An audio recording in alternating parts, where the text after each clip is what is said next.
our better defensive halves of the year against a really good offensive team. We just were relentless with our effort, our coverages, communication. It was pretty good. There were a few breakdowns, but the guys knew what the breakdowns were right when they happened. And I just thought our defense carried us the whole night. And then we started knocking down shots, in the third. We had, 2 big quarters in the second half. But it was really balanced tonight. The scoring, Chris had 15 assists. But across the board, we got contributions from everyone, but it was just the effort and will that I saw out there on the floor tonight, and that travels. And we're going to need that when we go to play against these guys in a couple of days. Next is Dwayne Rankin with the Arizona Republic, and then Jovan Buha. Coach, I know obviously, you say games take a life of their own. When did you get the sense that you guys were locked in that way defensively? We always try to come to the gym in the morning with a great deal of focus.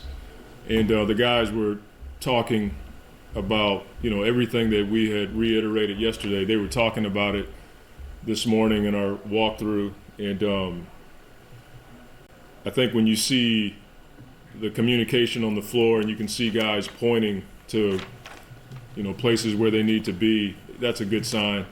I thought the play that Torrey made in transition, where he, ran down, I forget who shot the ball, but tried to shoot a jump shot at the free throw line, and Torrey blocked it. Like that's a sign that we're pretty locked in on that end of the floor. So there were so many plays that happened tonight, and it's hard to pick out one, but that one sticks out in my mind. Next up is Jovan Buha with the Athletic, followed by Nick King. Hey, Monty. This was the second consecutive game that all 5 starters were in double figures, and your starting group has played more minutes together than any lineup this season. So I'm just curious, what has that continuity done for you guys, and what type of growth have you seen throughout the season with this group just getting better and better, particularly the starters?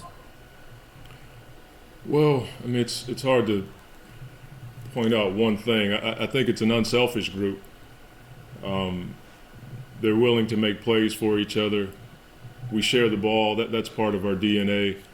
And, it helps to play together for a long period of time. We don't have the experience that a lot of the playoff teams have, but we've had this year to gel, and we've had a lot of close games at home and on the road, so that helps.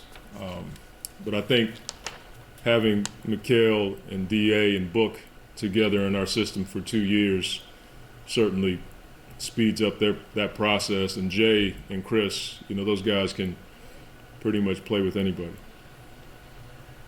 Next is Nick King with Channel 3, Channel 5, and then Catherine Fitzgerald. Monty, you were just talking about the play that Torrey had, and he missed kind of a tip-in opportunity before he runs down to get the block, and then it leads to a Dario 3. And a couple minutes before that, Cam Johnson had driven, got blocked at the rim, chased down, got the steal. You guys come down, it leads to a Dario dunk. You kind of hit on it, but those types of plays, just what kind of value do they bring, and how much do they excite you? I don't get excited much, so I just like it when we make plays like that. We've just talked about being relentless in everything that we do and moving on to the next play. We always say do the next right thing. So if you miss a shot or make a mistake, sprint and turn and go down and try to make a play for the team. But that's the relentless force that we feel like travels. You can take that on the road, the effort that all of our guys showed tonight. And, we understand it's a long series. We won 2 games. We can't get happy on the farm. We got to get back into the gym tomorrow, look at the film, and see what we can do better. Next is Catherine Fitzgerald with the Arizona Republic, followed by David Brandt. Hey, Monty, you mentioned Chris's 15 assists. To do so also with 17 points, 0 turnovers. What did you make of his night tonight, and have you seen a playoff performance like that from anyone else? Yeah, he's just he manages games better than anybody that I've ever been around. You know, he just understands once he gets an idea of the offense and the guys he's playing with, he has the ability to use his talents to make everybody else better, and then he knows when to take over in moments. So guys have to make shots, but Chris is one of the rare guards that can put passes right where they need to be, so guys are more effective when they catch the ball. And his ability to take care of the ball, even when he has it a lot,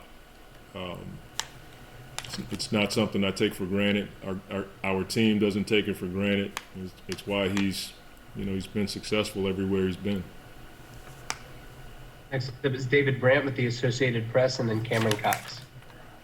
Hey, Monty, DA got those 2 early fouls, and then he played the rest of the game without fouling. How important was it that he was still able to make his presence felt while not fouling and being able to stay on the court during important minutes? Huge growth moment for him. He was pretty frustrated when he picked up the 2. He did a really good job of getting his emotions back to a balanced place.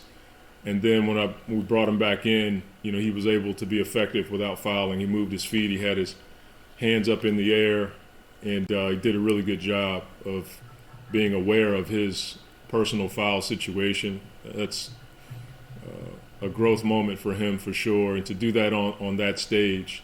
And we're going to need him to have that kind of awareness when we go on the road.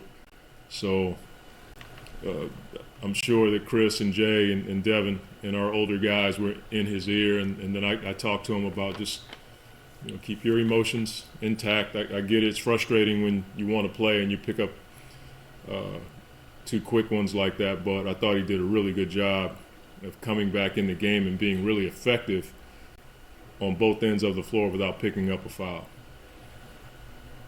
Next is Cameron Cox of 12 News, followed by Greg Moore.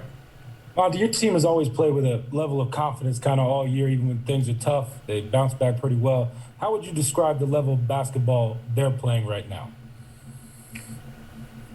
I mean, we're just trying to play the right way and for each other. We try to play hard every single night. That's who we are. That's our DNA. Our guys share the ball. I think the thing that's really cool to watch is guys making plays for each other. But this is playoff basketball, and that's how we have to play for us to be successful. We know if we play hard, share the ball, and defend, we give ourselves a chance to win. I'm grateful for getting 2 wins at home. But now we got to get ready for a tough challenge on the road.